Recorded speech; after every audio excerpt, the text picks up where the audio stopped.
سلام من الله عليكم ورحمة متابعينا الأكارم.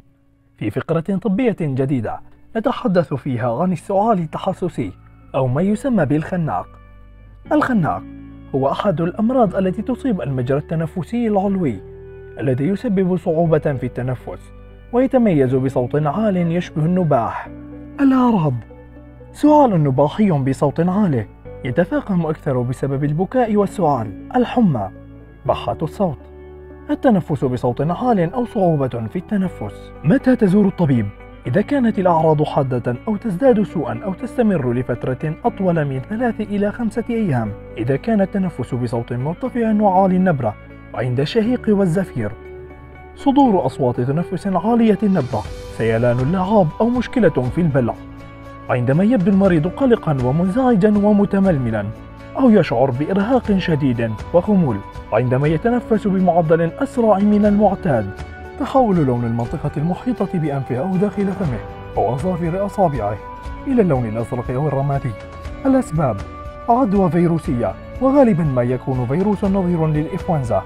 قد يصيب الشخص بفيروس عن طريق استنشاق الرذاذ التنفسي الناتج عن السعال أو العطاس في الهواء.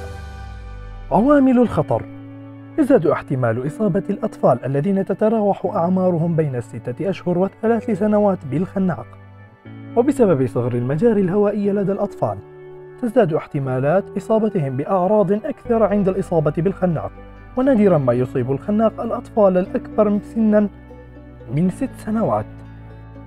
المضاعفات: يتضخم مجرى الهواء بدرجة تؤدي إلى مشكلة في التنفس. في حالات نادرة يمكن أن تصيب عدوى بكتيرية القصبة الهوائية بالإضافة إلى العدوى الفيروسية، وهذا يمكن أن يسبب صعوبة في التنفس. الوقاية: غسل اليدين باستمرار بالماء والصابون لمدة 20 ثانية على الأقل.